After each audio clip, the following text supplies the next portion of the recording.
Algo está prejudicando você. Tudo o que sei, aprendi com meus clientes. Depois de atender mais de 17 mil pacientes ao longo de minha carreira como psicoterapeuta e trabalhar com milhares de educadores e empresas bem-sucedidas, acabei aprendendo alguma coisa. O que eu sabia desde cedo era que queria dedicar a vida a ajudar as pessoas. Após terminar a pós-graduação, decidi trabalhar com crianças carentes e gangues de rua. Então, abri uma clínica que oferecia consultas gratuitas. Tínhamos poucos recursos financeiros, mas estávamos fazendo diferença, e isso era o que mais importava. Comecei com uma equipe formada somente por voluntários e, aos poucos, fui reunindo profissionais para atender as necessidades mais difíceis que as pessoas nos traziam. Janice e Tony apareceram na clínica com apenas uma semana de diferença de um para o outro.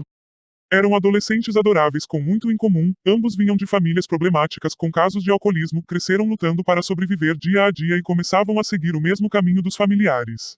Prestes a destruírem a vida antes mesmo que ela começasse, eles procuraram aconselhamento psicológico. Ambos tinham muita energia e curiosidade sobre o mundo à sua volta, demonstrando uma capacidade intelectual e criativa que não havia sido desenvolvida pelas escolas que frequentaram. E tanto Janice como Tony sofriam de uma profunda falta de autoconfiança, o que não foi nenhuma surpresa, a julgar pelos desafios que já tinham enfrentado, mas ainda assim era muito triste. 10 anos depois, Janice entrara na faculdade, se formará em Direito e trabalhava como advogada na reitoria de uma universidade. Tony, por outro lado, havia sido preso sob acusação de homicídio em consequência de um tiroteio envolvendo tráfico de drogas. Porque Janice foi capaz de agarrar as oportunidades que lhe foram oferecidas, ao passo que Tony não conseguiu se livrar de suas desvantagens. O que fez a diferença? Em meus anos na clínica, conheci vários casos como os de Janice e Tony, pessoas com históricos e aptidões semelhantes que alcançaram níveis de sucesso drasticamente diferentes. A despeito de minha dedicação e de minhas nobres intenções, nem todos superaram seus problemas. Já chorei mais do que eu seria capaz de imaginar ao pensar no que ocorreu a algumas dessas pessoas.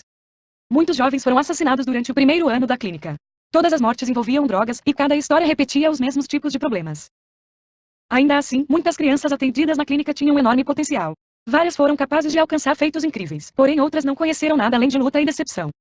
Algumas superaram grandes obstáculos, outras, em situações quase idênticas, perpetuaram os ciclos de autodestruição. Elas pararam de progredir como se algo intransponível as estivesse detendo. Para esses jovens, a alternativa ao sucesso muitas vezes era a prisão, o abuso de drogas ou até mesmo a morte. Eu não podia ficar parado e vê-los serem derrotados sem sequer lutar. Precisava descobrir por que seu progresso só chegava até certo ponto, e o que eu poderia fazer para ajudar a tornar a vida deles um pouco melhor. Comecei a trilhar o caminho que a vida me destinou há 35 anos, e ele acabou envolvendo muito mais do que crianças carentes e delinquentes. Minha carreira se desenvolveu depressa, proporcionando-me oportunidades constantes de trabalhar com pessoas que buscavam a excelência em diversas áreas, de executivos de empresas e representantes de vendas que visavam atingir suas metas até atletas que queriam bater recordes mundiais, e as experiências delas revelaram uma tendência comum: o sucesso verdadeiro requer mais do que talento e habilidade.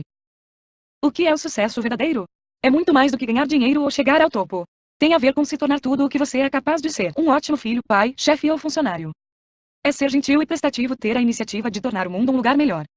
Ter sucesso é ser capaz de ver além dos nossos objetivos pessoais e aprender a administrar nossas tendências inatas ao egoísmo e à cobiça, de modo a nos tornarmos mais sensíveis às outras pessoas com quem partilhamos nossa caminhada.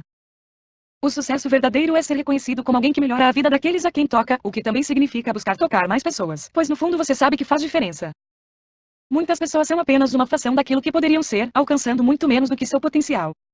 Sonham fazer mais e ser melhores, mas algo maior do que seu talento parece amarrá-las com cordas e pesos invisíveis. Eu me senti instigado a descobrir o que é esse algo. Se não conseguisse identificar o que prejudica as pessoas, como poderia ter a esperança de ajudá-las? Pouco depois de me comprometer a buscar as respostas, resolvi examinar minha vida e descobrir o que estava me detendo. Percebi que, se conseguisse superar o que estava me impedindo de utilizar plenamente minha capacidade, eu ficaria quilômetros à frente no jogo da vida. À medida que a clínica foi crescendo e se transformando em um dos maiores centros de saúde mental do Texas, aprendi que alguns pais se importam pouco ou simplesmente não se importam com os filhos. Muitas crianças que atendemos moravam na rua ou eram vítimas de abusos. Em 1988, nossa fundação construiu uma fazenda para meninos e, um tempo depois, uma para meninas. Nunca deixo de me admirar ao ver como as crianças desabrocham com cuidados familiares. Nos anos seguintes, tive a oportunidade de trabalhar com muitos executivos por intermédio do Centro para Desenvolvimento Executivo da Universidade A&M, em College Station, no Texas, onde moro. Recebi o convite porque outras pessoas ouviram falar da diferença que estávamos fazendo na vida dos jovens. Foi uma época de enorme crescimento e desafio intelectual para todos nós. Algo que aprendi é que muitos executivos têm bastante em comum com crianças cheias de energia. De fato, em alguns casos eu não encontrava nenhuma diferença, exceto a idade. Com frequência os executivos enfrentam os mesmos problemas, apenas dão a eles nomes diferentes.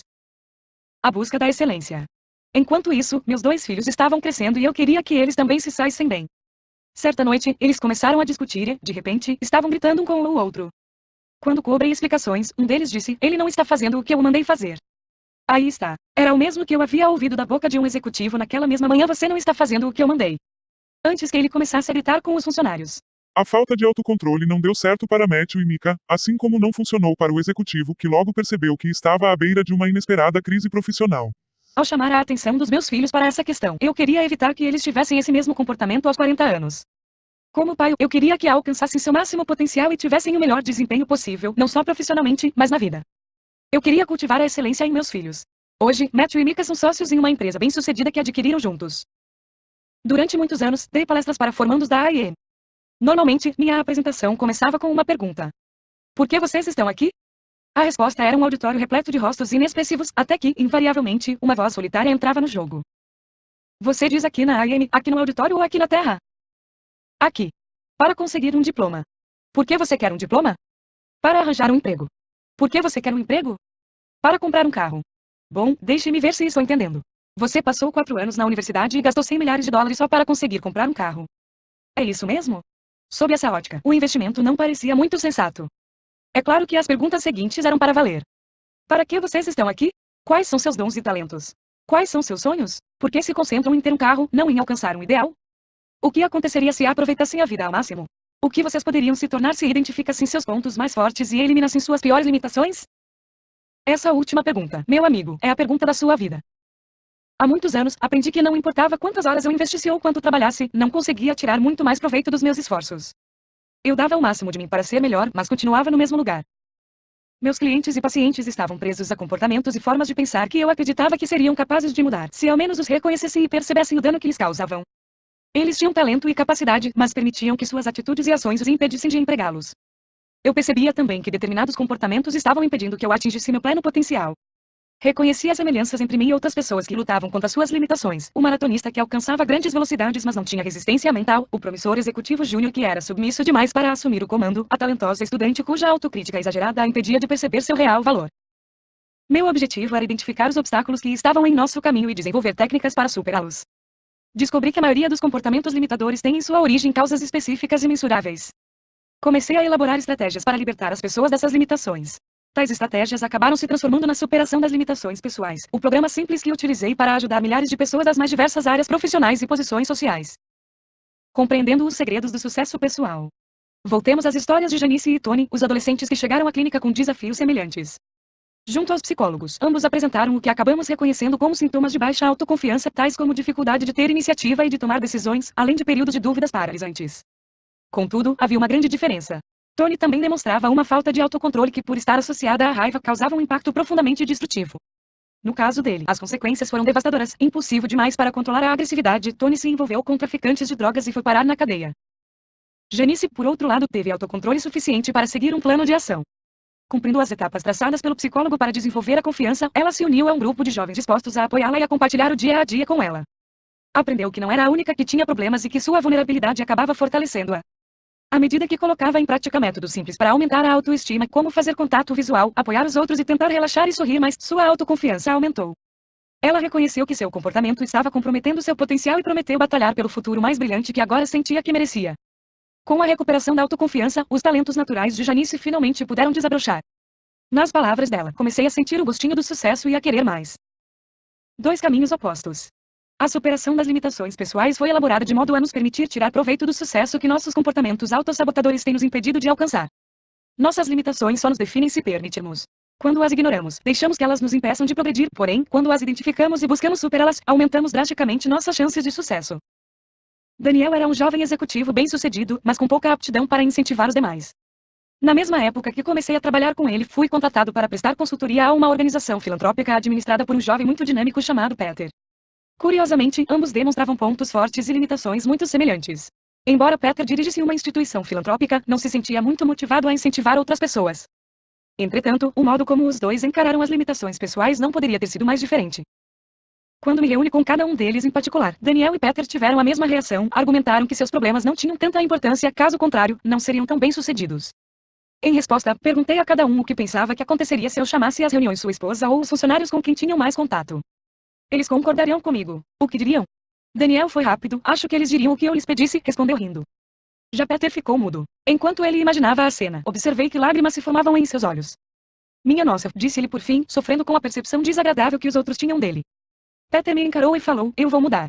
Prometo. Essa promessa foi o começo de uma viagem maravilhosa para Peter. Primeiro, ele se reuniu com a equipe do escalão mais alto da organização e pediu sua opinião sincera, resistindo ao impulso de discutir e solicitando exemplos concretos das limitações que os outros identificavam nele. Deliberadamente planejara a primeira reunião com os colegas e não com a mulher para não correr o risco de iniciar uma crise conjugal. Depois, elaborou um plano personalizado para lidar com as dificuldades apontadas. Começou a incorporar a seu dia a dia comportamentos afirmativos e estimulantes, fazendo elogios genuínos à sua equipe e perguntando como poderia ajudá-la a crescer e ser mais bem-sucedida. A seguir, pediu a opinião da mulher. Em resposta ao que ouviu, fez várias mudanças. Cortou viagens desnecessárias, trocou partidas de golfe com amigos por programas com ela e se comprometeu a abraçá-la toda vez que se despedissem e se reencontrassem. Passou a escolher as palavras com mais atenção, em vez de ceder à sua tendência a fazer críticas, e começou a dedicar mais tempo aos filhos. Em poucos meses, estava de volta ao meu escritório e novamente deixou as lágrimas rolarem, dessa vez, de alegria. Ele me disse que essa experiência transformará sua vida. Hoje, tudo é diferente. Estou apaixonado por minha mulher, meus filhos e minha vida. Daniel, no entanto, não obteve bons resultados. Em vez de se concentrar em suas limitações, ele sugeriu que consultássemos as pessoas à volta dele e a sua organização. Ele sabia que as pessoas que não o conheciam de perto tinham uma visão tão positiva do trabalho desenvolvido por sua empresa que também seriam positivas com relação a ele. Contudo, Daniel não percebia que alguns integrantes-chave de sua equipe tinham muito pouco respeito por ele. Como resultado, 4 pessoas do alto escalão deixaram a empresa pouco tempo depois. Enquanto ele conseguir preencher as vagas, tudo parecerá bem, mas as demissões constantes estão começando a minar Daniel e a empresa. Ignorando seus pontos fracos, ele está prejudicando o que construiu. Embora todos estejam empreendendo a viagem da vida, nem todo viajante está disposto a observar o mapa para escolher o melhor caminho a seguir. Podemos decidir viver como sempre vivemos ou optar por identificar e superar aquilo que sempre nos limitou.